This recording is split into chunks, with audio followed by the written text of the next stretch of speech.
Welcome to the Always Better Than Yesterday podcast. I'm your host, Ryan Hartley. This podcast exists to equip and inspire your heart-centered leadership. Every week, we bring interviews with some of the greatest heart sets and mindsets on the planet.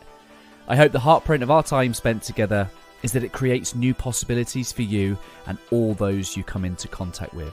If you'd like to explore what we could make possible for you, then head to abty.co.uk/connect and book in a free 30-minute call to begin our journey together.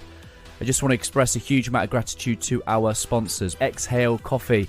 I have been a big fan of Exhale Coffee since meeting Alex and the team back in 2022. Exhale is the first coffee to be sourced, roasted and lab tested specifically to maximize its antioxidant and anti-inflammatory potency. An independent lab test has shown that 1 cup of Exhale Coffee has the same antioxidant power as 1.8 kilos of blueberries or 55 oranges. I'm a huge fan, and Mrs. H loves the decaf, especially because she knows that Exhale use the mountain water decaffeination process, which uses only pure glacial water from the highest mountain in Mexico and no nasty chemicals. Simply head to exhalecoffee.com/ABTY for your special offer. And lastly, before I introduce this week's guest, please do subscribe to the channel if you haven't already. It would really help us leave a greater heartprint on this world.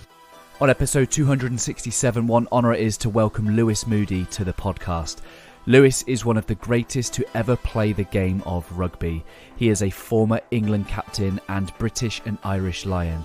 Throughout his career, he won the 2003 Rugby World Cup, 7 Premiership titles, 2 European Cups and 2 Six Nations Championships.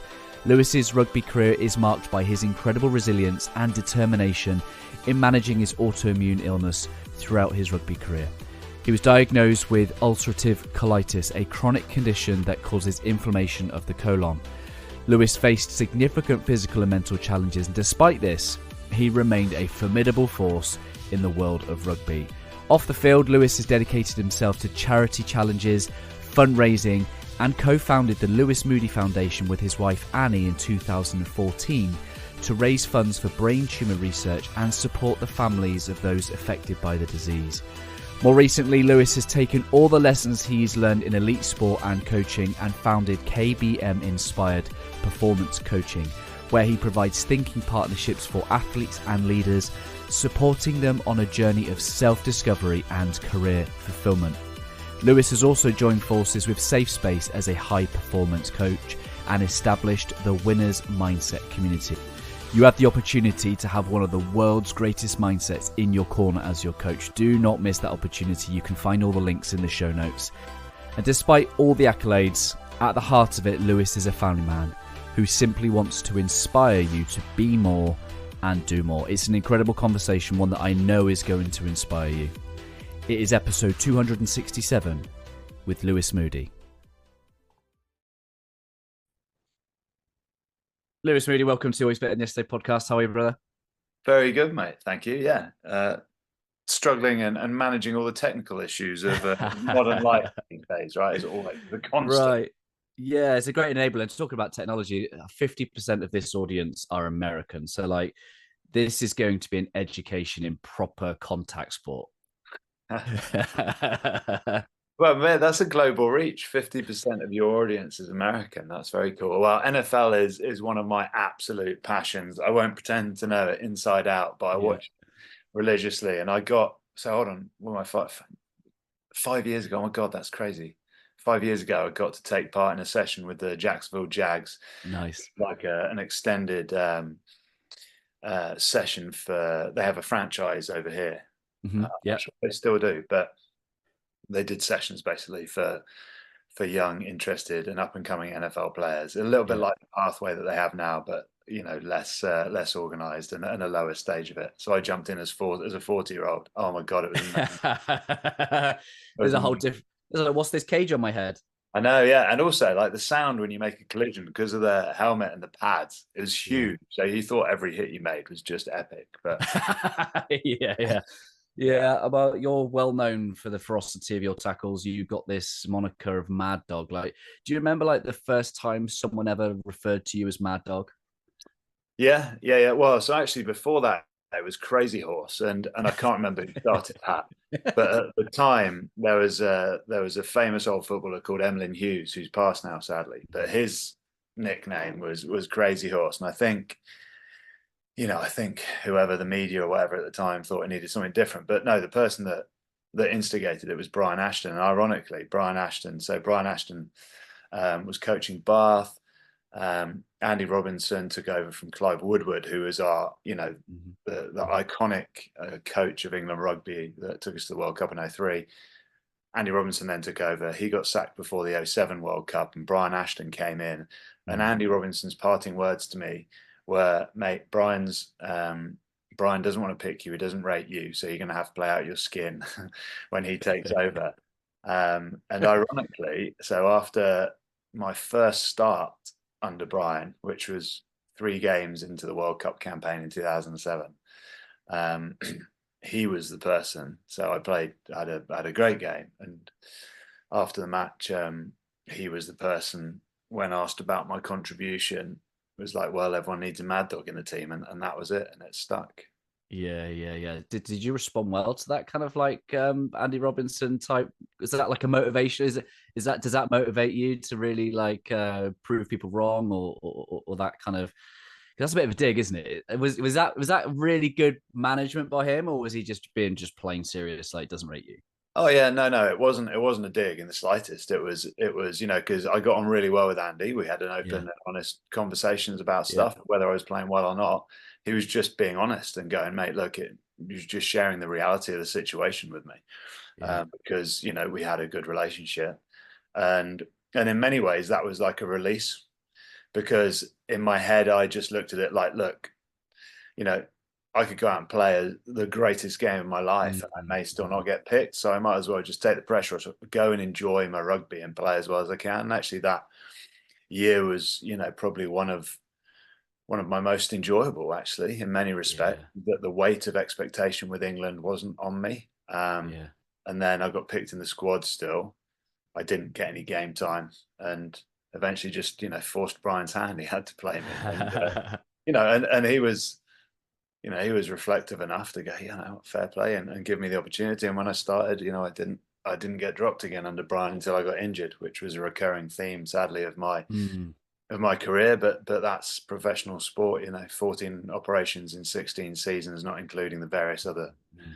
you know, bits and pieces that happen, like, losing 30% of your vision Wow. and all sorts of other stuff. But yeah, mate, I there was a player in the going back to NFL in the Indianapolis Colts, and I think it was in the '70s. And he was called Mad Dog Mick Curtis, and he was a proper mad dog. He was crazy at a time Yeah, when NFL was just bonkers.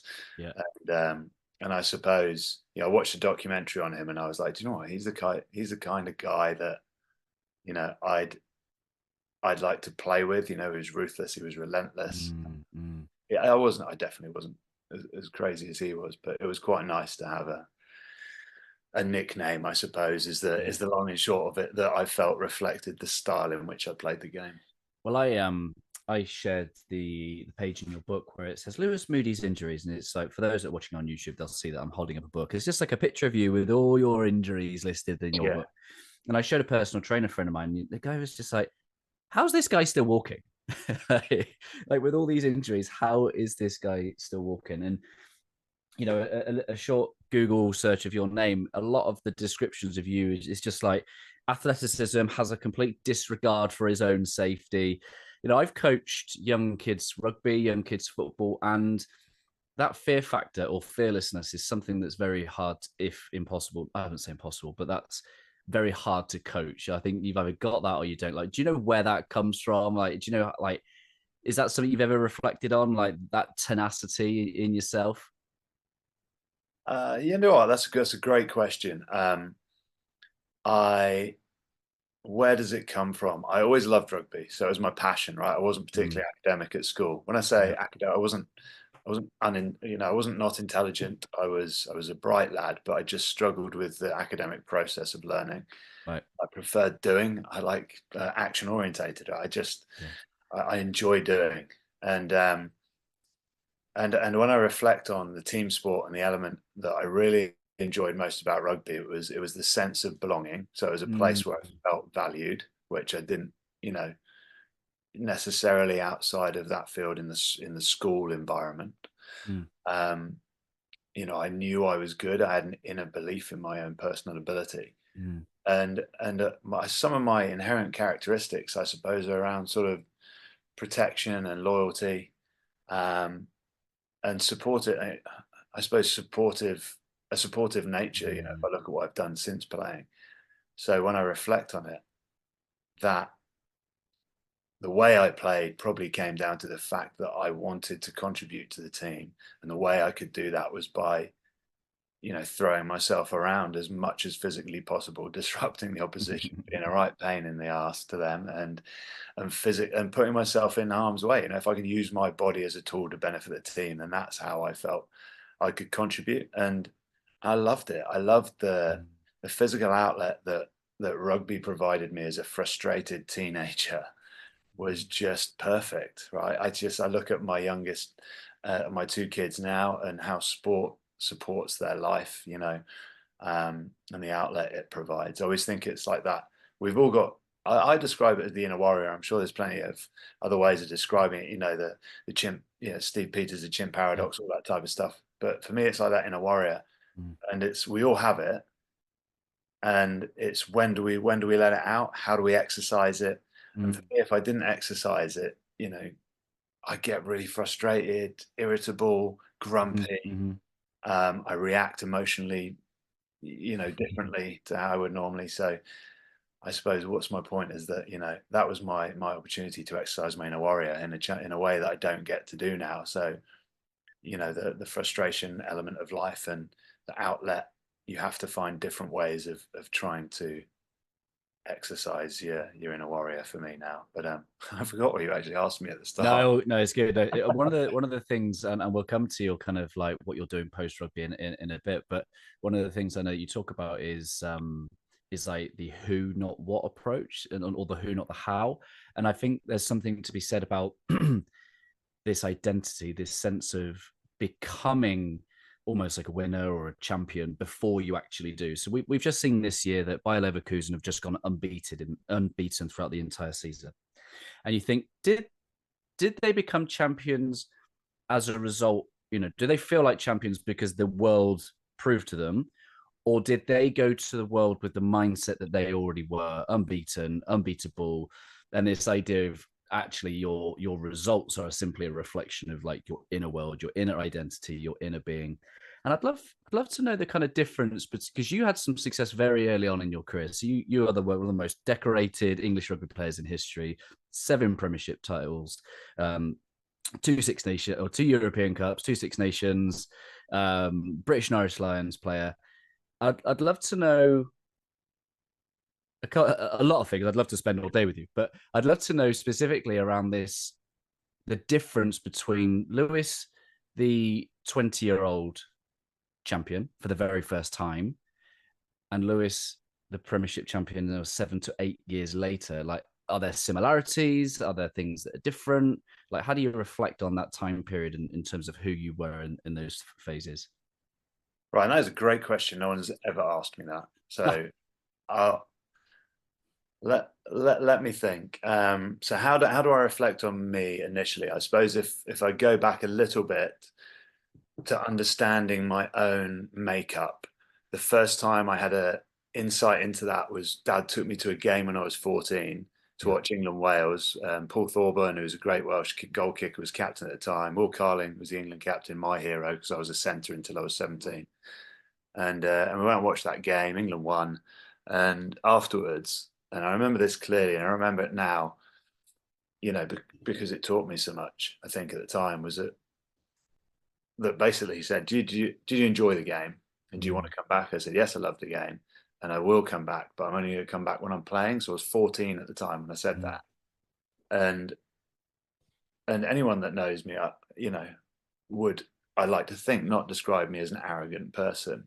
So what that said to me was that the difference between arrogance and confidence was that I had a real inner belief in my ability. I was an only child. I was quite a shy kid in, in any surroundings other than the ones I was comfortable in. Um, you know, and rugby gave me a sort of outlet, but as I said earlier, a value where I felt valued and I could contribute and genuinely respected. And I suppose that inner belief started to build a greater confidence. Um, and irrelevant of success or failure in the outcomes of the games that I was playing, I still felt that I was one of the best players on the pitch, and I was going to play for England. I remember thinking after that game, I'm going to play for England, and came sort of true to my word. Came back when I was 18 or 19 with England under 21s, and obviously went on to play for England. But so, in answer to your question, is I had an inherent belief in my ability. I knew I was good enough.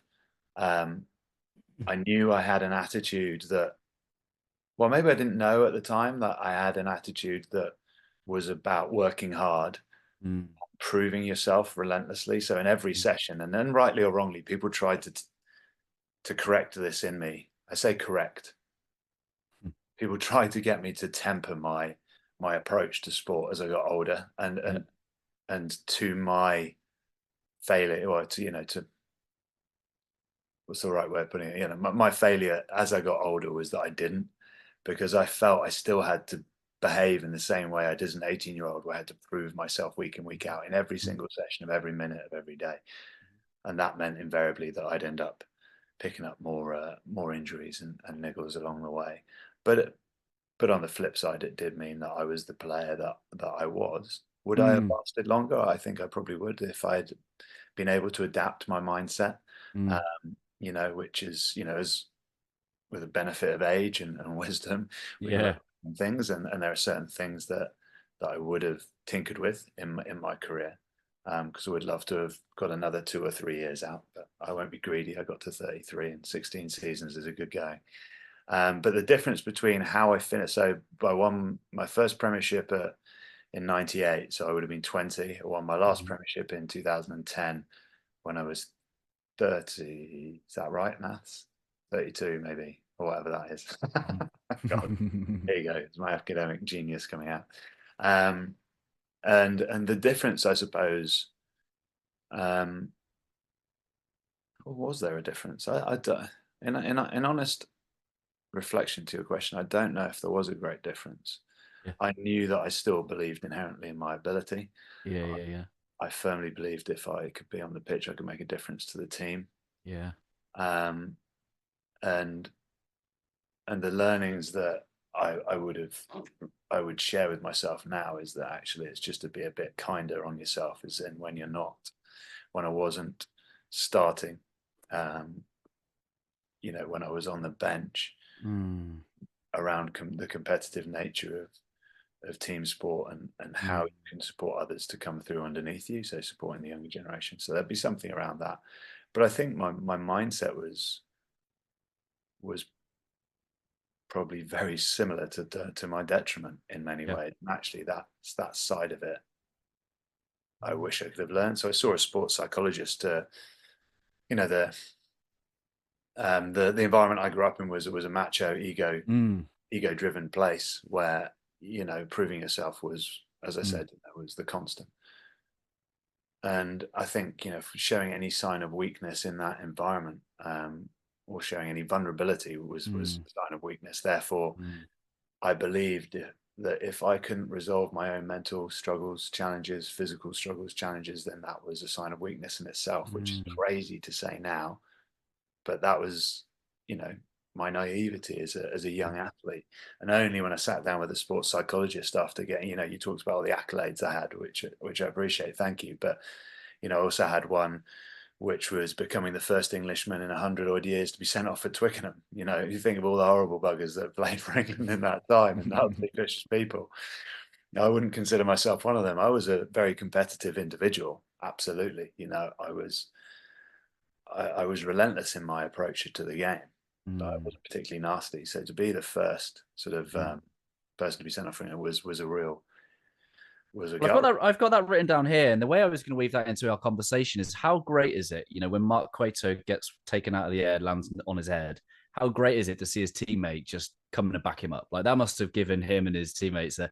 So I was going to go for a slightly different slant because that's incredible. Like just to see your teammate back you in such a way, and the irony being the guy that you're smacking is also one of your own club teammates. Yeah, well, Alex Tuolangi, yeah, massive Samoan that he was as well. Yeah. I don't know if I'd do it again, but For those that aren't familiar with the game, just describe what happened in that final 5 minutes of the England sure. Samoa game. So England are playing Samoa at Twickenham, and the Samoans are an enormous breed of rugby playing humans, and one of them, Alex Tuolangi, was a teammate of mine from Leicester who was playing on the opposition that day for Samoa. And Mark Cueto, a crossfield kick, basically, a kick went in. Mark Cueto, an English winger, went up to catch it, a mate of mine, and my computer's just telling me it's starting an update. That can close down. Brilliant. Mark Cueto went up to catch it, and Alex took him out in the air, and so Quates landed on his head. And my initial instinct, in all fairness, and a genuine instinct, was to separate the two so they didn't have a fight. Mm-hmm. And as I went over, Alex chinned Mark, caught him right on the chin, and at that point, I think it's safe to say that the red mist descended. You know, that emotional overload that we can all get from time to time kicked in, and I threw roughly 30 punches, I think.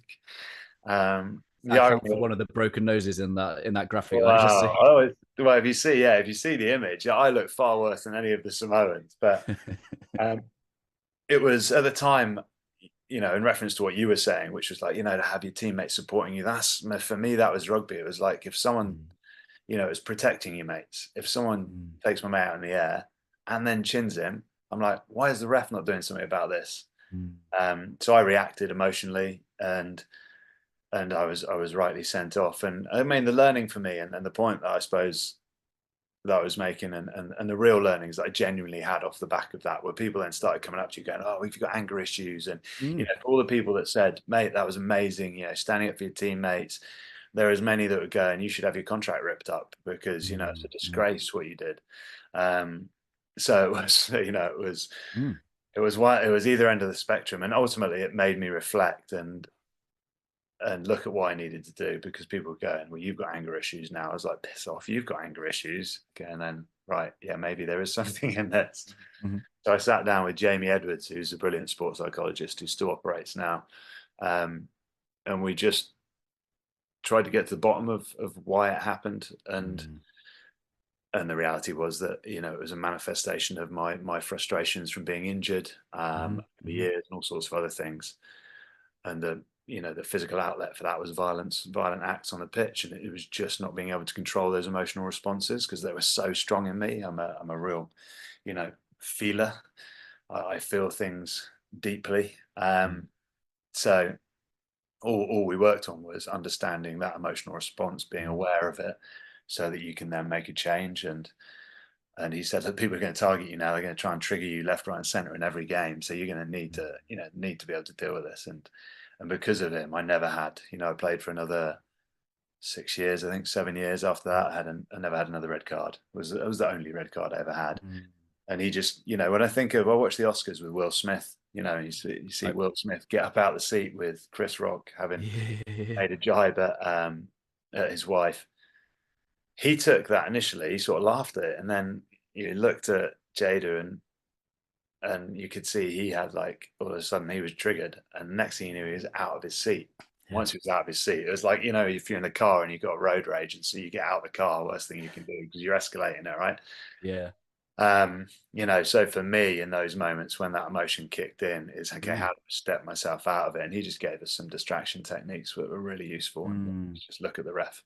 And I still use it to this day, you know. So not look at the ref, obviously, because I'm not followed by a referee. but if I ever feel triggered, it is to just step out of the emotion, because you can't, you know, I've learned since that you can't access that rational part of our brain until we've stepped out of the emotional. That emotional response is so strong, it counts for like 95% of our decision making. Someone described it to me as system 1 and system 2 thinking, like that first part of your brain that takes all that decision making, the amygdala. And then to access your rational thought, you've really got to step out of it physically. You're like, be aware. Yeah. And that's engage it.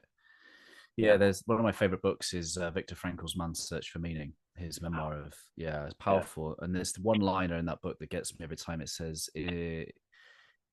between stimulus and response, there is a gap. And in that gap lies a choice. And in that choice lies your freedom.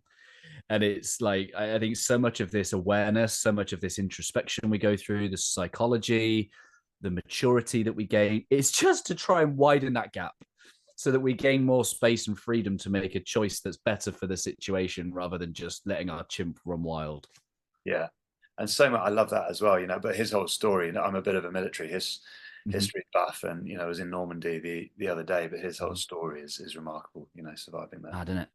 the Holocaust and all that jazz. But choices, I think, are so important as well, because in this day and age, one of my big things, well, one of the big things I took from sport was around feedback. Mm-hmm. Because it's a constant in sport and in life in general. When you're out of it, it's like, hold on a minute, people aren't giving me feedback. So for a long Yeah, time, I yeah. just carried on doing my own stuff.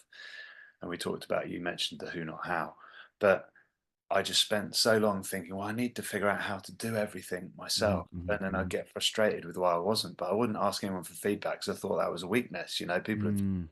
I look at everyone else, they're all succeeding and doing everything themselves by the looks of it. But why, when I've come from a world of sport where I've been surrounded by medics, coaches, doctors, nutritionists, this team of people that allow me to operate at an elite level, why would I Yeah, think all of a sudden outside of sport I can do it all on my own and that I'd have the yeah. skill set to understand how to use a computer and work my way through a business? And it's mental, really. So the whole thing around um, choices, but Mm. for me, more importantly, around feedback and making a choice to Yeah, ask for it.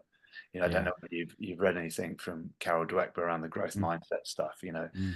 On that continuum. And if we look at feedback, it's in the real world, people are scared of it. I think like feedback comes with a like, oh God, what are you gonna Yeah, say? yeah, yeah, Rather yeah. than, oh, okay, I really need to know how to improve. Could you help me out? Have you got any feedback? I remember a question I asked a good mate of mine a couple of years into my retirement when I realized I was struggling a little bit.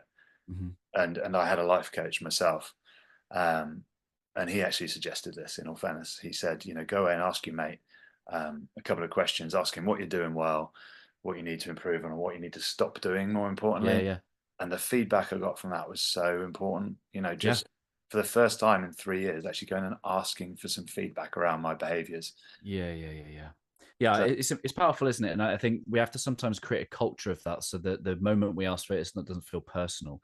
My yeah, background's in policing, and you know, some of this management style felt like, to be an effective manager, I had to give you like feedback, unsolicited feedback, right? And sometimes the person on the end of it isn't ready to receive that in the way that it's intended for growth, right? There's a bit of, well, is my position threatened? Am I underperforming? If you create a culture where there's feedback is a normal, as a given, one of the things I love the idea of is like sometimes our greatest strength can be our greatest weakness. And I was reading part of your book, and clearly one of your greatest strengths is the responsibility and the accountability you're going to bear on your shoulders.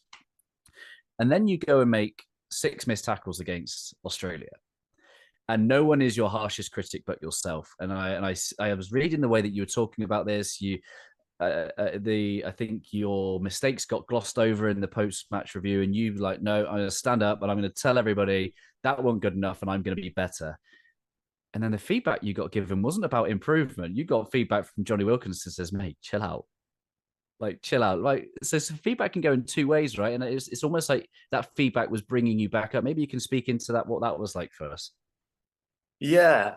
And to your point around feedback culture, that is, you absolutely nailed it. And in sport, um, that it's the norm. Yeah. And it's so different when you come out. So hot, you get hot feedback in the moment even, and someone knows how to deliver it in a way that is not going to piss me off, and I Mm. know that he's delivering it. So how I respond to it is key, so that he can do it again, because I want to get better. Yeah. Not to Yeah. say that we don't get it wrong sometimes, but you're right. That whole culture around it and everyone being aware, and that Mm. sometimes there are individuals that need it reflectively, and they don't need it in the moment. They need it afterwards, Mm. to take time and to process and actually respect the individual and how you'll honor the time by going away and saying, okay, what do I need and how do I need to deliver this piece of information so Mm. it lands as I intended. But so to your question around that incident, absolutely, it was such a great learning curve. It meant I reflected immediately on why it had happened. So why I missed 6 tackles. So six tackles for anyone that doesn't know rugby, you work on completion rate. So you aim for 95 to 100%. I'd be making sort of 20 tackles a game, 15 to 20 tackles a game on average. So if I missed maybe one or two, that was acceptable. I would never have been happy if I missed one or two tackles, but that was acceptable in the sort of stats. So to miss 6 or 7 was unheard of, bearing in mind I only made like 14. So that's 50% in that game. And that never happened to me before. It was my second game as captain. It just made me really go away and unpick, and it became really clear that the captaincy mantle distracted me. I felt that I had to really engage with understanding and making sure the rest of the group were happy, working effectively on top of things. I got distracted from my own performance, basically. Yeah. And once I recognized that after the game, I was able to go away and make changes. But I was really embarrassed, actually. So in the session afterwards, when they were delivering the post-match sort of analysis, basically, which comes on a Monday after a game on a Saturday, the fact they didn't show my mistakes, which is normal in a team environment. You work through the things that need to change. Doesn't mean you show everything, but if there's a situation that occurred that we can improve, then we show it. And whenever it got to me about to miss a tackle, which led to a score or points, then they cut it. And I was like, in my head, I was like, are they trying not to embarrass me? Do they think I can't handle this? Or I don't know why, they weren't doing. But as you said, for me, it was important to, and actually it was role modeled to me by Martin Johnson, who was, in my eyes, the greatest captain I ever got to play under on a rugby pitch. He would always take responsibility for his actions. And to me, doing that was important, whether I was picked again or not to play. But the response that it elicited from my teammates was a surprise, because I didn't expect, when we sat down and we did a little bit of a 360 peer feedback review, where you just sit down as a group and everyone really quickly shares, something around how you're getting on. A little bit like I just said to you around, what you're doing well, what you need to improve, what you need to stop doing. Really as simple as that, in sort of 5 minutes, just so you can figure out where you're at. And actually I was ready for this, like, okay, what do we need to do in training? How can we sort it out? That was a tough game, blah, blah, blah. Anyway, all it was, as you said, Johnny was like, mate, don't worry about it. You've had a career being an unbelievable tackler. One bad game doesn't make you a bad player. Despite that was what I was going through in my head, those the inner demons, those negative automatic thoughts. You just go straight to, it's like, oh, what? I'm suddenly the world's worst rugby player. What happened? The 10 years before are irrelevant. But so it was just a good piece of awareness to go, okay, sometimes you don't need to be as hard on yourself. The accountability can be really galvanizing, in the sense that people then want to support you. And off the back of that, Johnny saying that, lads offered their support and said, look, what can we do this week to help you get to where you need to be? And yeah, I suppose it was a good reflection on the fact that also I'd done a bit of micromanaging as a captain, which distracted me from just doing my job. And actually probably the greatest learning I had as a leader was that, I know it's probably said a lot, but just being yourself, you're asked to be a leader because you're doing a good job already, and there might be some little things you need to add to it. But I tried to change what I was because of what I thought a leader needed to be, rather than just be the leader that I naturally was. Such a paradox, isn't it? Such a paradox. It's I see it in the police, I see it in management. People play the role of manager, people play the role of leader, people might play the role of captain, and playing the role, we're projecting what we think it should be, rather than ourselves as that.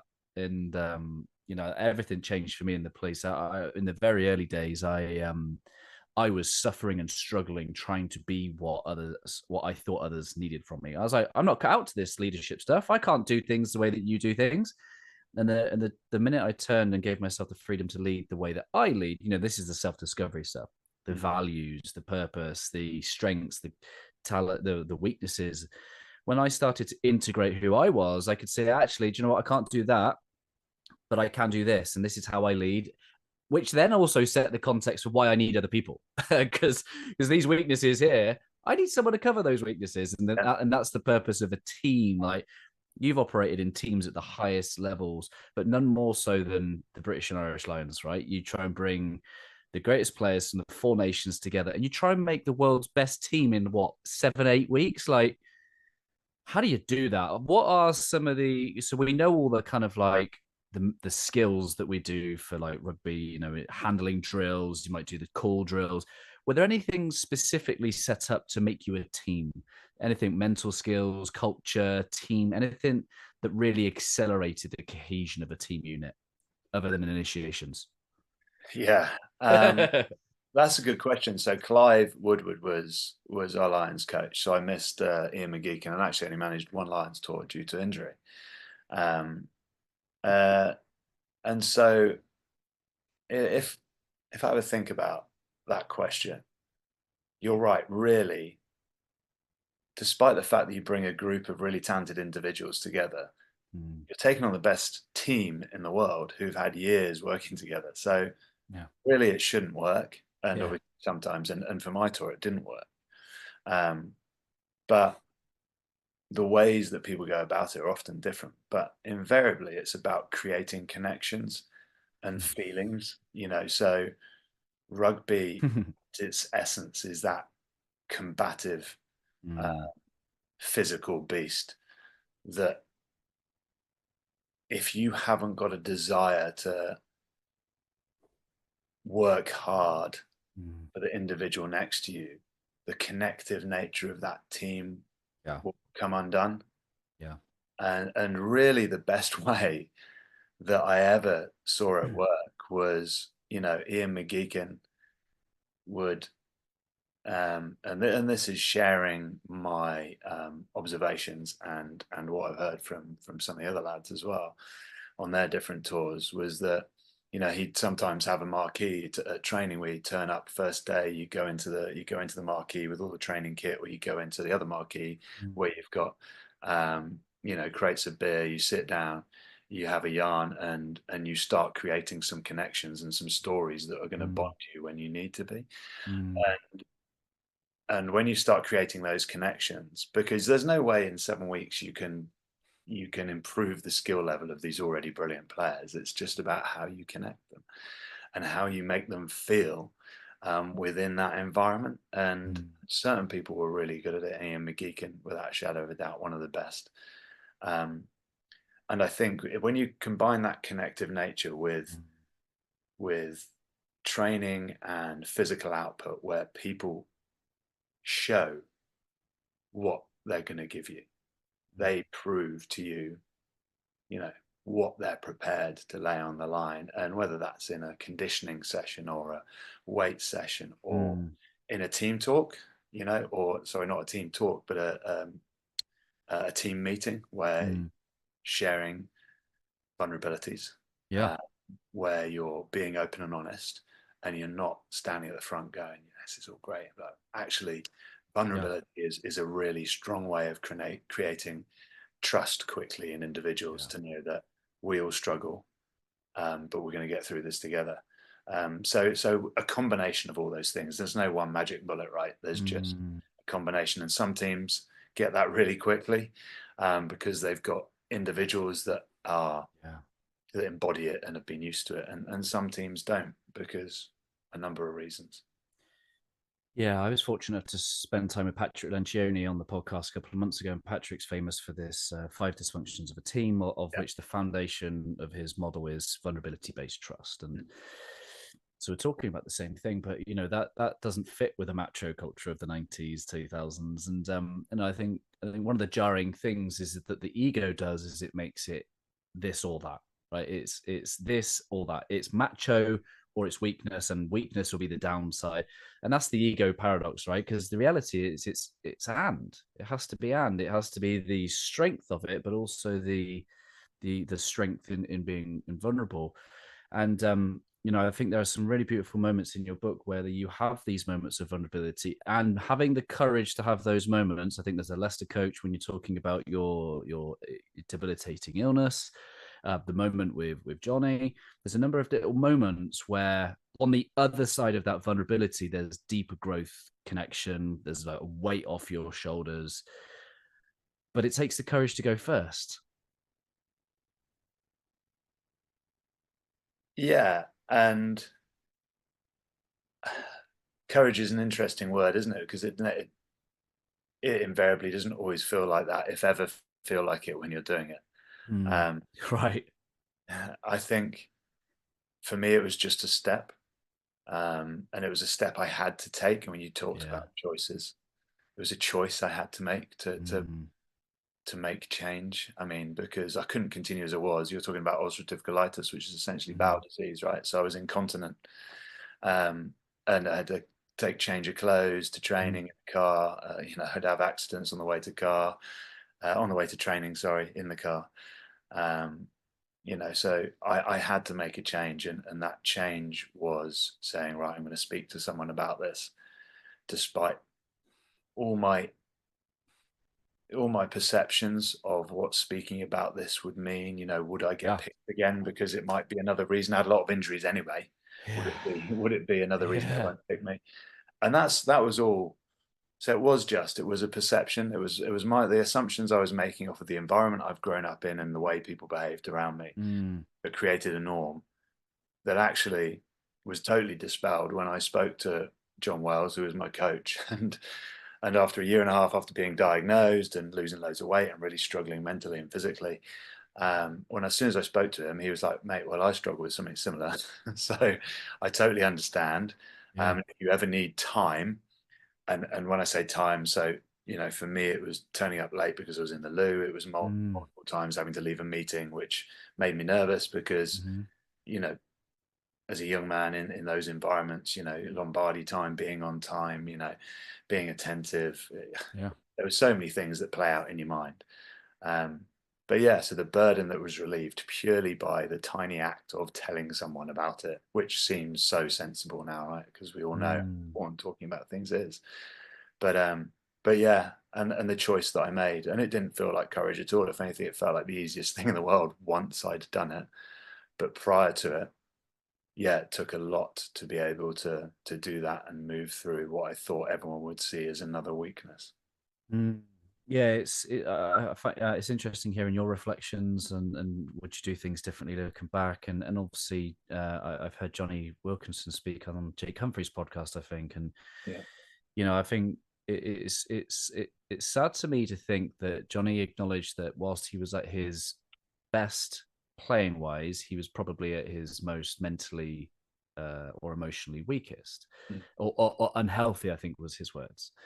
Obsessive compulsive, and that's I look at that from the outside and I was like, is that what it takes? Is that what it takes to be one of the greatest of all time? Is there a way of both being one of the greatest of all time and still maintaining a level of health and well-being? Like, what's your perspective? If you were to coach a young Lewis Moody, a young Jonny Wilkinson, like, would you do anything differently? Do you think, would that take off an edge, or do you think there's something to add to that? No, I think there's always, to say that there's always something you can add.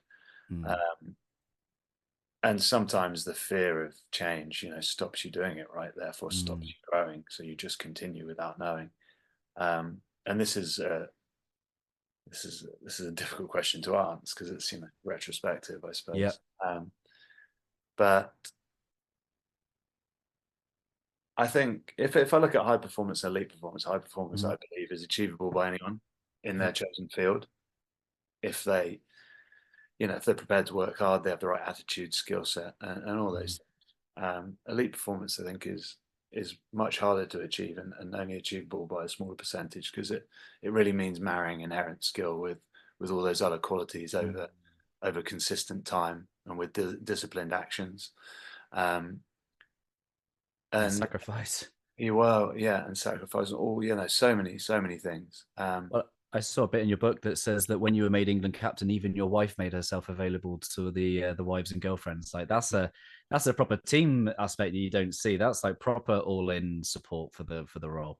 Yeah, well, because the team is wider than just the players, right? And and I think in teams that get, I really love, like, I love football now, right? Because my eldest son plays it. I've never really watched it or anything before, but I'm now immersed in it because of his love of it. Therefore, I have a love of it. And seeing how Gareth Southgate goes about his business, like, I would love, if I look at the differences, not to say that we were successful under Clive and our team was brilliant and I loved it. But there are things I'd change. You know, I'd love to have operated under a Gareth Southgate team, see how we would have done as a group of individuals back then and see how we'd adapt in that environment, because it seems like he's created a really nurturing culture where, vulnerabilities and trust and connections are super important. I think, Johnny, I speak for anyone else, but when Johnny came in at such a young age in such a time when the game was almost still amateur, my thoughts on it now are, I wish as a teammate we'd supported him better, actually, and that we'd known, we'd understood, because there's stuff we could have done. We just presumed and made assumptions that he was doing fine because he was performing. Johnny Wilkinson, right? And even as a teammate, and he's slightly younger than me, but I was like, it's Johnny Wilkinson. He was an inspirational guy to have around. He was, and so none of us, I think, really ever considered that he might be struggling. I remember chatting to him about how he felt the kicking was such a burden that because he was such a team player, that if he wasn't out training as much as he was, then he was letting everyone down. And so that was an insight into Johnny. But I don't think there's always different ways of doing things. So if I look at my position, I talk about myself rather than anyone else. I had Neil back in front of me, who was one of the greatest open-side flankers, so my position, ahead of me, and he was 10 years older than me. I had a decision to make whether I stay at Leicester or leave, and I wanted to stay because it was my home club. And they then that year, so when I was 21, they signed Josh Kronfeld, who was the All Black number 7, also the other best 7 in the world at that time, and he was 8 years older than me, 6 years older than me. I was like, how am I going to play in this team? And I'd spent all of my life to that point, 18 to 21, so 3 years in the rugby world, being told, put in a room with Neil Back, who was, very similar to Johnny, very obsessive around, his food and his training and all those types of things. And that's got him to where he needed to be as a player. And that's what they were trying to create, me to be. And I was not like that in the slightest at all, dedicated and committed to my trade, but not obsessive. And then Josh Kronfeld turned up, who was literally the opposite, who was an unbelievably fit human being, trained hard, but chilled hard. He relaxed. He went to music concerts. He really embraced and enjoyed his downtime. And all of a sudden I was aware that there were 2 ways of being really good. Sorry.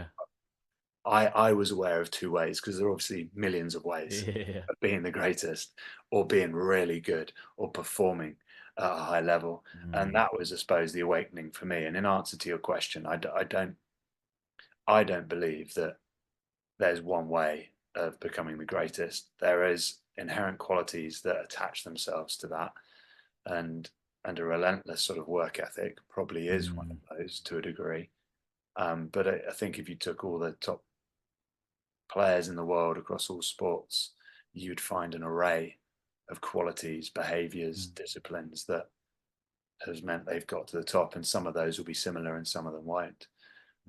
But I would like to believe, anyway, you don't have to be destructively obsessive to get to where you want to be in your chosen field.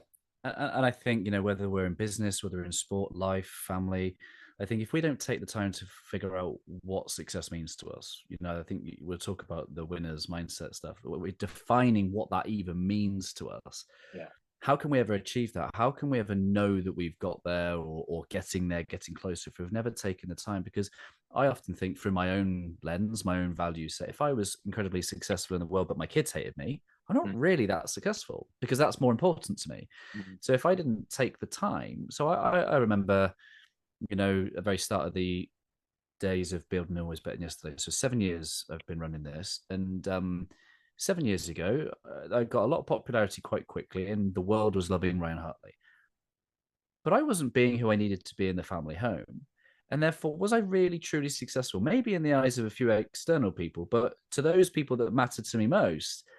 So that there's something very important for anyone that's embarking on a journey of where it's going to revolve, dedication, commitment, sacrifice, is to know what is most important to you, and how are you ever going to know whether you're living that? Because I think we have to have these decision making points where we go, is this worth it? Is this really what we're trying to achieve? And I think you're in the coaching world, and there's this coaching model called Pure, which means which we apply to our goals, which means, is my goal positive? Is it under my control? Is it right for now? And the last one is the ecology, meaning who else gets affected by my achievement of my goal?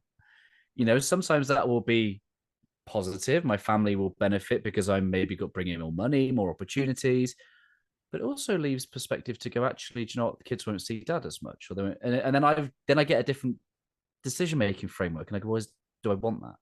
Do I need, and so yeah, maybe now's a good time to start thinking about post rugby career. It was ended short after an injury. I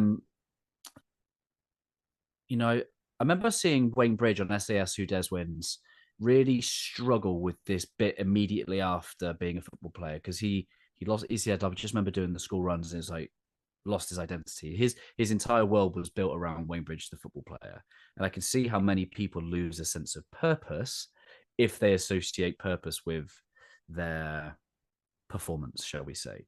Yeah. How would you reflect on your transition at the end of your career? Highly successful career. Thank you. I'm probably the wrong person to ask. I'm going to ask my wife, actually. The people that you talk about who's affected. Next week on the podcast, Mrs. Moody. I think I am capable of doing that, and I've done a lot of self-reflection and work on myself over the years since retiring. And it is difficult, no matter what or who you speak to. However, whatever your perception of success is around what someone's doing, there's always something else going on, right? And I definitely struggled. I think immediately, actually, I was probably okay. I was happy with my career. I loved it. I wasn't happy with how it ended. I was released by my boyhood club, Leicester. I moved to Bath. The rugby that I got to play at Bath was nowhere near as professional as I would have liked. I didn't play as well as I would have liked. I captained England to a World Cup that didn't go as well as I would have liked. I received some fairly direct criticism off the back of that from peers and the media at a time when I was about to retire, and I came back and thought, well, I've got 3 years left playing the game at Bath, and I didn't. I had 1 game left after that World Cup. In that game, I landed on my shoulder awkwardly and had my 4th shoulder reconstruction, and that was it. And the game ended for me, and I knew it in that game as well. And there was a huge degree of bitterness. But as soon as I stopped initially, there was probably enjoyment of just stepping away from the chaos and the bubble and the relentless pursuit of outcomes that I loved. But there was something different. So I think I was quite accepting of that initially. What I recognized was whenever I went to a sporting venue, I got really wound up and frustrated. I got really pissed off, and I didn't understand it for a while. Yeah. And it was that lack of, it was that connection to what I'd done and what I'm now unable to do. And there was a sense of loss probably connected with that. Someone described retiring from sport as a grieving process, and right. And it was, it absolutely was. So I think, after those initial year, maybe, it continued to get harder. I was lucky in the sense I found a purpose. I met a young lad who's called Joss Rowley Stark, and he had a rare form of cancer. Actually, his dad sent me a letter in the post, handwritten. So your eye gets drawn to those, right? Not often I got a handwritten letter. And they're from Sheffield anyway. So I went and met Joss's family, and off the back of meeting him, really talented young rugby player, all-round athlete. He died a year and a half later, Mm. and my wife and I decided to set up a charity, and having through meeting Joss, you know, and initially him and his dad were asking for support, my support to help them, share some kit, raise some money for his mates to go on tour to South Africa. Actually, he ended up helping me much more than I could have ever helped him, and Mm. that the creation of the Lewis Moody Foundation in itself was giving me a sense of purpose that I needed and that was totally lacking Mm. in my world outside of rugby. So it was a struggle, but that started a journey. I then met a chap called Jonathan Overton, um, who was brilliant for me. Mm. He was a business and a life coach. We were starting the charity, we were starting a business, um, trying to do all those things at the same time. In Yeah. hindsight, now not a great idea, but we did it. I'm a doer, right? I see things and I start them, irrelevant Yeah. of Yeah. any of the challenges that may be confronted. But so my interaction with him suddenly made me realize how important having someone in your corner is when you're going Mm. through a difficult time. The way I imagine you going for a goal is like that tackle that you did after the kickoff in the Lions, where Johnny just puts it on a penny and you just, Yeah, oh, it was one of the greatest tackles I've ever seen. Like that's just how I imagine you still are, just with just different goals. yeah, and that is, but you change over time, right? And your goals change, and you Yeah. adapt your approach. And actually, I've found myself needing to reconnect with the more Mm-hmm. uh, direct and confrontational version of myself, which has Mm-hmm. been taking a backseat for a long time when you're trying to unpick who you are now and what your goals are. He Mm-hmm. talks about having goals, and as a player, you have tons of them, weekly, daily, yearly, etc. In life afterwards, actually, because you don't have the people around you anymore to question you, and Right. is you may not even put goals in place for yourself. So that Mm-hmm. process in itself was an eye opening and a little awakening as well. But the long and convoluted answer to your question is it's not easy Mm-hmm. transitioning out of sport. Um, and it takes time to really rediscover who you are, what your skill set now is, how you apply that in the world, and where it Mm-hmm. might be valued. Because along to what you were saying about the goals is, does the skill set you have apply to something that is going to bring you enjoyment and the people around you enjoyment, or is it going to be something that's going to tear your world apart? So Mm-hmm. the one big decision I made when I retired, off the back of meeting business people who'd worked their whole life and lost their time, and we're trying to regain it with their children and families, was that whatever I did was going to allow me time to spend in those formative years engaging with my kids and my family. And that might mean that financially I have to take a hit. Or you become a football fan. Oh, yeah, well, yeah, we'll see where that journey. But yeah, so and that I'll never regret that choice. Yeah. And I figured out, where. Well, actually, my skill set was always the same in rugby. I just didn't understand it, and I let people distract me. I let other people's opinions of what I should do form what I should do for too long. Yeah. Until about 5 years ago, when I realised, really, this is where I want to go. I love supporting people. I run a charity, for Yeah. Yeah. goodness sake. I ran an organisation that employed young coaches Yeah. um, to engage kids in sixth form education. I love supporting people, so I've Mm. had this connection with a life coach and a business coach. I started connecting with athletes Mm. and business people, and all of a sudden I found a passion, and then Mm. the passion, well, the evolution of that was making your passion your livelihood. So 5 years down the line, that's where we are. There was no there's no simple way of answering that question. I don't know if I did. Yeah, no, the answer is the answer, isn't it? And I one of my favorite books that I've ever read is Legacy by James Kerr, Mm-hmm. and what it goes to show really is um, just the transition, the application of sports to business, to life. The principles are just universal. And yeah, so I look forward to a Lewis Moody business book coming over the next few years, because there's some invaluable things that you've learned. You've been at the top of the game, whether it be the mindset, the preparation, the structures and the processes, whether it be the culture. Like that's just scratching the surface of of high performance, elite performance. So tell us about all the stuff that you're doing now. Tell us how you're supporting people, businesses. How do people get involved with the great work that you're doing? Cheers, bud. Yeah, well, so 5 years ago, as I said, I started on a different path, and that was actually in mentoring initially. So I started mentoring some athletes, elite athletes, young athletes, a mix. That started delving into coaching, into the work of coaching, and having had a business and life coach, I was like, okay, suddenly I might need to start gaining some qualifications and understanding actually, uh, and and and maybe reappraising my relationship with learning, because as a young man at school, it Mm. wasn't something I enjoyed in the slightest. I think, as I said, I was about action and doing, Mm. and I still am, but I've now. Um, I now enjoy the purpose of learning, because I know why I'm doing it. I work with an online organization called Safe Space Global, which is a startup, which I really enjoy, and Mm. it's about creating communities. Basically, it's making coaching more accessible Mm. to the masses, so you can join a community, and there's various different themes and topics offered by the different coaches, but it's essentially a space for learning and growth, Yeah. where we can all come together, connect. You talk about trust, creating a trusting space where people can share, and so many people share vulnerabilities, and you get so Yeah. many learnings as a collective within there.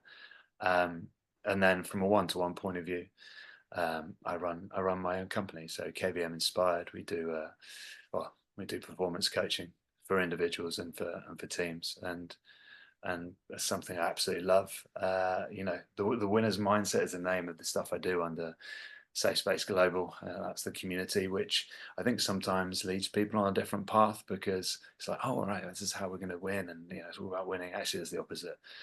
It's about how you deal with the journey, and Mm. all Mm. the challenges, the setbacks, and what it is that you need to be able to manage to move forward. So it's been a really exciting, I don't know, exciting. It's been a thoroughly interesting learning curve, and has Mm. required an enormous amount of self-reflection for me. Um, but gives me the greatest joy now, without a shadow of a doubt. And especially when you see people make real strides forward. And I won't pretend to try and claim that that's all down to my genius at all. It's not. It's down to people's um, Yeah. application, but the conversations that we have to enable them to Yeah. apply those learnings is the thing that I enjoy the most. Well, it takes a village, isn't it? The amount of people that you've mentioned in your own career, you've gone out and you've had to perform and do the role. But you talked about the nutritionists, the coaches, all of the people that you dare I say your family as well. Like that's the thing I loved about hearing from Stuart Lancaster. He was on a podcast, Finding Mastery, a very long time ago. And one of the things that he talked about was when they came to the first England, when they came to the first camp, and he gave everyone a letter, every player a letter, and it was about all these people that were involved with their progress to becoming an England player, all the way from like grassroots, secondary school teachers, grassroots clubs, all people, just to remind them this deep rooted sense of what does it mean to pull on an England shirt. And it really is that you stand on the shoulder of many people who have gone before you, or those that have got you there. So having someone like you in their corner is going to be an invaluable. It's definitely, I'm going to feel like Mark Quater. I feel like my mate's got my back. Oh well, none of us can do it alone. I mean, Yeah. that is definitely my biggest learning from life outside of sport. The who not how, Mm. generally changed my life when I listened to that book, just because it reconnected me, Mm. with why Yeah, yeah, yeah. why and how you can be successful, is actually who are those people that you need. And having benefited from coaching myself, I could literally say everyone needs it. And once you've, that old adage of, you don't know what you don't know. Mm. It's as soon as you experience it, you'll be like, oh my goodness, how did I ever live without them? Yeah, Right? yeah, It's like, yeah, what have I been thinking? yeah, But if you need a decent, well, I don't know whether you've. I'm an audiobook person. I don't know whether yeah. you've. Same. I don't sit still long enough to read a book. Yeah. The who not how, is one to add to anyone's reading list, just because I just think it sort of it reminds you of the things that are important, and or too often we try and do it all ourselves, but for me, I don't need to listen to the entirety of it and pick out all the sort of micro details and going. I take one message out of it, and that was, who do I need, rather than how do I need to do it. And that has been, as I said, transformational. It seems simple, but sometimes simple is there's a lot of wisdom in most simplicity, helpful. because I have a whole bookshelf here, and often my wife will say it's shelf development rather than self-development because I don't read half of them. But it's the application of that knowledge. I think there's this phrase that knowledge is power. Knowledge isn't power if we don't apply it. Like, we have to apply that for it actually to untap the wisdom in the words. I could talk to you all day, my friend. I absolutely love everything you are and everything you've done in the world, and hopefully we'll have another conversation again soon. But I mentioned the word legacy. We have one of my favorite books, and I have a word here always better than yesterday. It's called heartprint, which effectively means the legacy, the ripple effect, the difference that we make in other people's lives. Lewis, I wonder what you hope your heartprint will be. Oh, heartprint. It reminds me of a saying that people don't remember what you tell them; they remember how you make them, how you make them feel.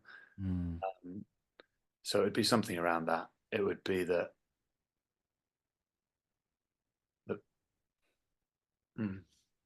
would be something around it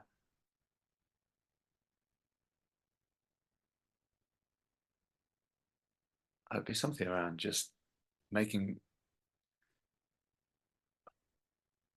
people happy, or leaving them with a sense that they could do more. There's something around just that feeling, how I made someone feel. If I think about what would I really want in my life, I'd want my kids to say I was a good dad, and that I was a nice guy, and that maybe I inspired people that they could do more than they ever imagined. I mean, those are a couple of things in there, and got me thinking deeply about that. Yeah, big stuff, right? Yeah, I love it. I don't know if any of that is right, but certainly, yeah, around. Well, that's the type of question that anybody can take away and moralize upon for a long time. Yeah. And I think I have 5 different versions of that as soon as I get off this. But 100%. And hopefully I've planted a little seed there. So the next time you and I have a conversation, you'll be like, oh, wow. And that's the power of coaching. That's the power of simple questions, isn't it? It really gets us to introspect and really connect, which is what you're offering people, which is great. So the Safe Space Global is really democratizing coaching. It's really affordable. Go get inside that with the Winners Mindset community. Your KBR consulting coaching side of things. Who do you specifically work with? Who's listening now that really should get in contact with you? Do you know what? I won't make it that specific. I really, I love working with anyone. I tend to work with athletes and leaders. Leaders is a broad ranging term, right? We're all leaders, but yeah, I don't like to be too specific, because with coaching, until someone brings something to you, you don't know what it is that you're going to be dealing with. So I don't like to presume that I'm going to be specific to one area. I like to welcome all. Yeah. Well, I hope this hasn't been the toughest 80 minutes you've ever had in your life. No, I've thoroughly enjoyed it. It's been great. As you say, we could chat again. I love all your insights as well. You're doing a great job. That heartbeat question I might steal and share with people as well. I like it. What's the heartbeat? Yeah. Well, thank you for everything you're doing. Thank you for a great conversation. And just be honored if you'd leave us a final thought from your good self. Stop it with these questions, Ryan. That's my job. Leave you with a final thought.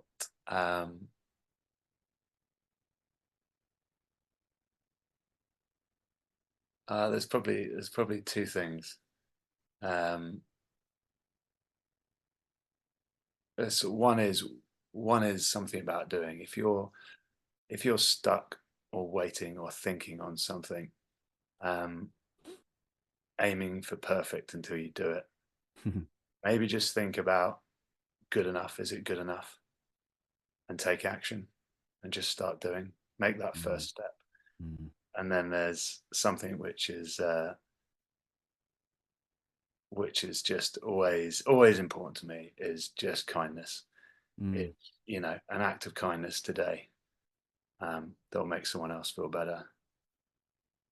It's two simple things, something around doing and something around kindness. There's nothing deep and meaningful in there, mate. Sorry. Simplicity. Well, this is important because, you know, the gift I have about this podcast is I get to bring people from all walks of life, and it doesn't matter whether you've, you know, done great things in the world, like win 7 Premiership titles and all the successes you've had. It comes down to the simplicity of some of these very basic, simple things. You know, emotions, the experiences that we're all here to have. You know, we can do all these wonderful things in the world, but you know, it's about the experience of who we're being in any given moment. And you know, you'll have, and I think the great thing that people get to listen into is the highs, the lows, the inner world, the anxieties, the fears, the stresses, the frustrations. And you know, I was very fortunate enough to interview Matthew McConaughey, for example, Oscar winner. Wow. And now that is a fascinating human being. All right, go away and listen to that one, bud. Yeah, and the questions I get from people about interviews such as these, they're like, "Oh, they're like," and I have to remind people every time they're human beings. Lewis Moody is a human being.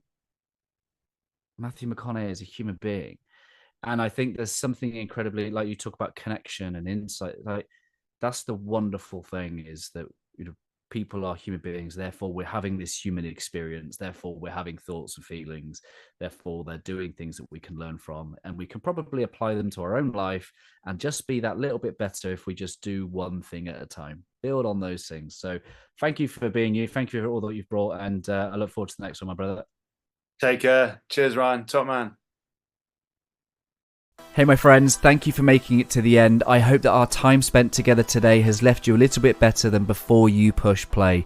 I'd really appreciate if you just took a moment to leave a review to allow me to meet more people where they are and hopefully leave them a little bit better too.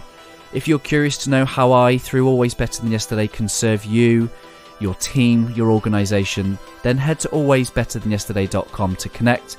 And while you're there, let me know 1 or 2 things that you're going to do as a result of listening to this conversation. I absolutely love hearing your thoughts, your reflections, and the things that this spark in your own heart and mind. If you want more insights from my heart and mind, I do send out short episodes on a Monday, Tuesday, Thursday and Friday, and again, I hope that they serve you well.